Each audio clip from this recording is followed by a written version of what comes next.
انبیاء کے بعد بھی انبیاء اور نبیوں کا طریقے کی جستجو کرنا، اور پھر انبیاء کرام جب گزر گئے تو ان کی تعلیمات کو پہنچانے والے جو علماء ربانیین ہیں، اہل بدعت نہیں، علماء ربانیین کہہ رہے ہیں ان کی اطاعت کرنا۔ یہ جب علماء کی بات آتی ہے تو ایک شبہ یا ایک سوال یہ بھی اٹھاتے ہیں کہ بھائی سب کے پاس تو علماء ہیں، سب کے پاس بھائی ہمارے بھی بڑے بڑے علماء ہیں، ان کے بڑے بڑے القاب لگتے ہیں، ہاں دو لائن کے بعد ان کا اصلی نام آتا ہے، اور نہ جانے کیا کیا ان کی فضائل بیان کیے جاتے ہیں، تو علماء سب کے پاس ہیں۔ تو کیا یہ اس بات کی دلیل ہے کہ سب صحیح ہے؟ کون سا گروہ ہے جس کے پاس علامہ، فہامہ، شیخ الحدیث، شیخ التفسیر اور فلاں مجتہد زماں اور فلاں لقب والے لوگ نہ ہوں؟ اگر ایسے القاب لگا لینے سے وہ گروہ یا اس گروہ کے ماننے والے جس سے اس کا تعلق ہے وہ حق پر ہو گئے، تو اللہ کے رسول صلی اللہ علیہ وسلم کی بہت ساری حدیثیں اور قرآن سب غلط ہو جائے گی کہ 72-73 فرقے ہوں گے، سب جہنم میں جائیں گے سوائے ایک کے۔ اب اس آپ کے فلسفے کے مطابق تو 72-73 سب کے پاس علماء ہے نا، تو اب ایک عام آدمی ہر ایک کو عالم دیکھ کر، علماء کا چہرہ دیکھ کر صحیح مانتا رہے؟ یہ ایک الگ بحث ہے کہ کون سا عالم معتبر ہے، قرآن و حدیث پر چلنے والا، قرآن و حدیث یا صحیح تعلیمات کو لوگوں تک پہنچانے والا کون سا عالم ہے۔ اس کے علامتیں اور وہ پہچان بہت آسان ہے۔ اگر ایک آدمی تتبع کرے، جستجو اور غور و فکر اور تحقیق کرے تو اس میں زیادہ دن نہیں لگے گا کہ کون سے علماء صحیح منہج والے ہیں، یہ جان جائے۔ جب آپ جان جائیں گے کہ اس گروہ کے علماء ربانیین ہیں یا ان کا منہج اور طریقہ یہ ہے، تو پھر آپ ان کی طرف رجوع کر سکتے ہیں، ان سے سوالات کر سکتے ہیں۔ تو کہا کہ علماء کے بعد جو انبیاء اور رسولوں کے منہج پر چلتے ہیں ان کی اطاعت کر کے، ان کے پیچھے چلنا اور ان کی اطاعت کرنا۔ انبیاء کرام اب نہیں ہیں، نبی کریم صلی اللہ علیہ وسلم اب چلے گئے، آخری رسول، اب کوئی نبی آنے والا نہیں، تو ہم کس کی سنیں گے؟ تو بولتے ہیں علماء کی۔ کون سے علماء کی؟ علماء کی اپنی بات نہیں، وہ علماء جو آپ کو قرآن و حدیث بتائیں، قرآن و حدیث پر عمل کرنے والے ہوں، صحیح عقیدے، توحید اور اتباع سنت کرنے والے ہوں۔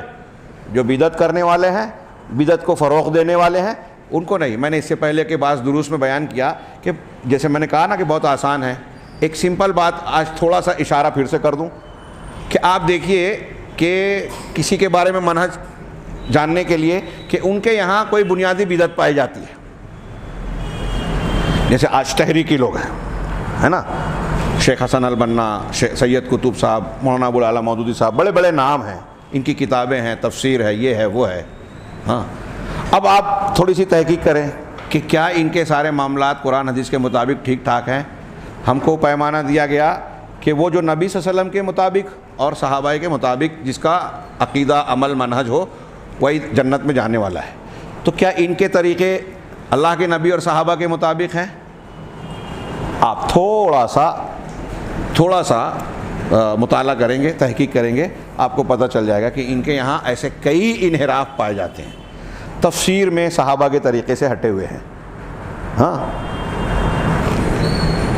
ایمان کے معنی کے معاملے میں ان کا موقف اہل سنت والجماعت، صحابہ، تابعین، تبع تابعین، بلکہ امام حنیفہ، امام شافعی، امام مالک، امام احمد، تمام محدثین کے طریقے کے خلاف ہے۔ یہ خارجیوں کی طرح مرتکب کبیرہ کو کافر قرار دیتے ہیں، ان کے جان مال کو حلال قرار دیتے ہیں، ہاں۔ ان کے ہاں اباحیت ملے گی آپ کو، رافضیوں کی طرح باطنیت ملے گی۔ اللہ تعالیٰ کے اسماء و صفات میں اہل سنت والجماعت کا جو متفقہ عقیدہ ہے اس سے انحراف ملے گا۔ ان سب کے یہاں انبیاء کرام اور صحابہ کرام کے بارے میں جو اہل سنت والجماعت کا متفقہ عقیدہ ہے اس سے انحراف ملے گا۔ انبیاء کی شان میں گستاخیاں، سید قطب کی فی ظلال القرآن، کئی چیزیں، کتابیں لکھی ہوئی ہیں مولانا ابوالعلا مودودی صاحب کے یہاں، ان کی اپنی فکر کے مطابق کچھ انبیاء کو بھی جو ہے انہوں نے تنقید سے چھوڑا نہیں۔ صحابہ کرام کے تعلق سے روافظ کے راستے پر چلے گئے، حدیثوں کا انکار کرنے والے راستے پہ چلے۔ یہ اتنی موٹی موٹی اصولی صرف باتیں آپ دیکھیں تو آپ کو سمجھ میں آ جائے گا کہ یہ منہج حق نہیں ہے، نہیں ہو سکتا۔ جہاں قبر پرستی ہے، بزرگ پرستی ہے، اللہ کے خوبیاں، اللہ تعالیٰ کی خصوصیات بزرگوں اور اولیاء اور صالحین میں دیا جا رہا ہے، عام طور سے بدعت منائی جا رہی ہے۔ 15 شعبان کو بدعت بھی کہہ رہے ہیں، منا بھی رہے ہیں۔ ایک آدھ دو بدعت اگر کسی سے ہوتی ہے تو اس کو بدعت ہی نہیں کہا جائے گا، وہ ایک الگ تفصیلی بحث ہے کہ پورا منہج حق ہے، کہیں غلطی ہو رہی ہے، تو ایک دو چیز سے ایسا نہیں ہوگا جس سے پورے منہج پر فرق نہیں پڑتا. اس کا اصول ہے، اہل علم نے، امام شاطبی، علامہ ابن تیمیہ وغیرہ نے لمبی بحثیں کی ہے. لیکن عمومی مزاج یہ بنا ہوا ہے کہ کیا فرق پڑتا ہے.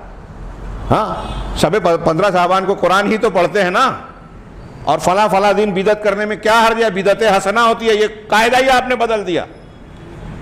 تو جہاں شرک پایا جائے، جہاں بدعت کھلے طور پر پائی جائے اور وہاں کے عمومی طور سے ان کے علماء اس کی نکیر نہ کریں، وہ اہل حق ہو ہی نہیں سکتے، ان کا منہج صحیح منہج ہو ہی نہیں سکتا.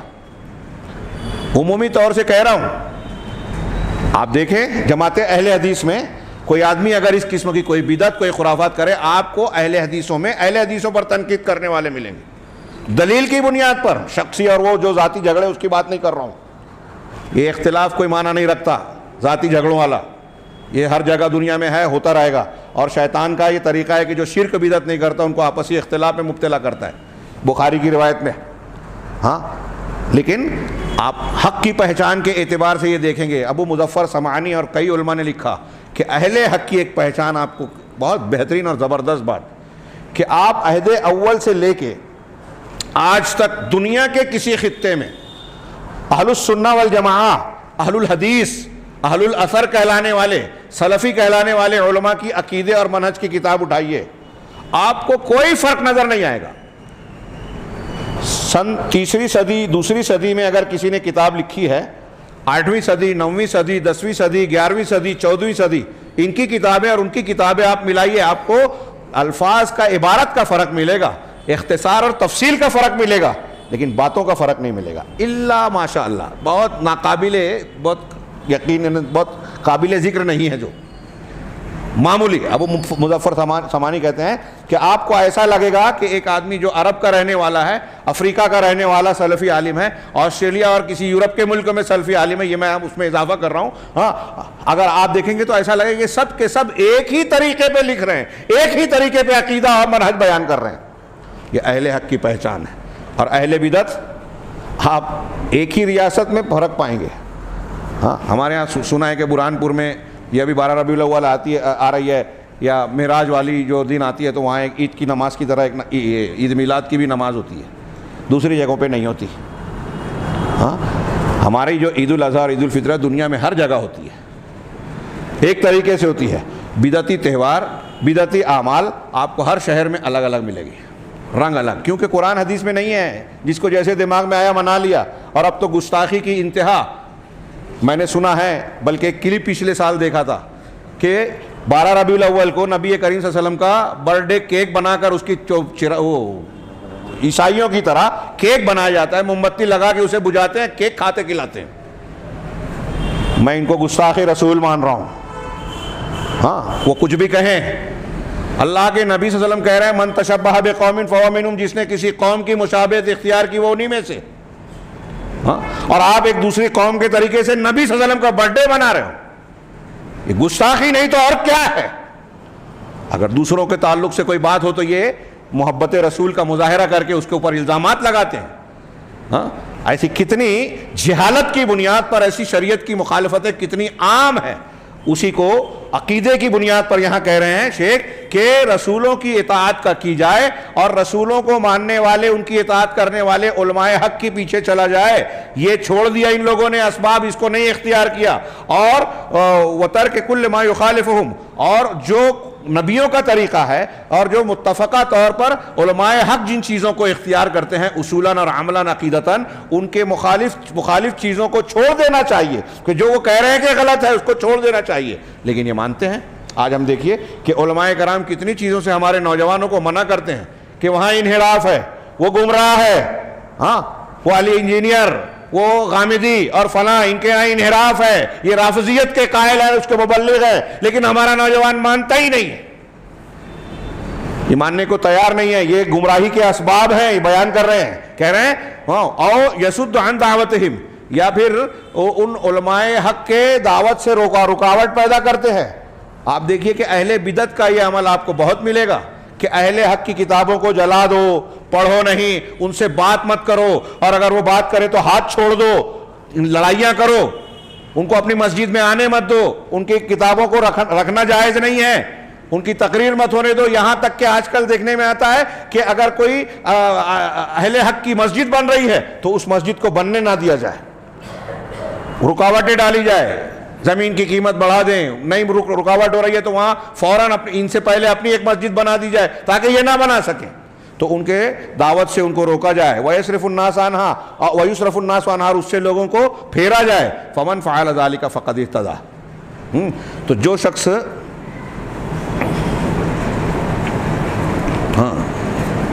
معاف کی ایک لائن چھوٹ گئی، کہہ رہے ہیں کہ جو علماء کی اطاعت جو انبیاء اور رسولوں کی اطاعت کرنے والے علماء کی اطاعت کرتا ہے اور ان کی طرف متوجہ ہوتا ہے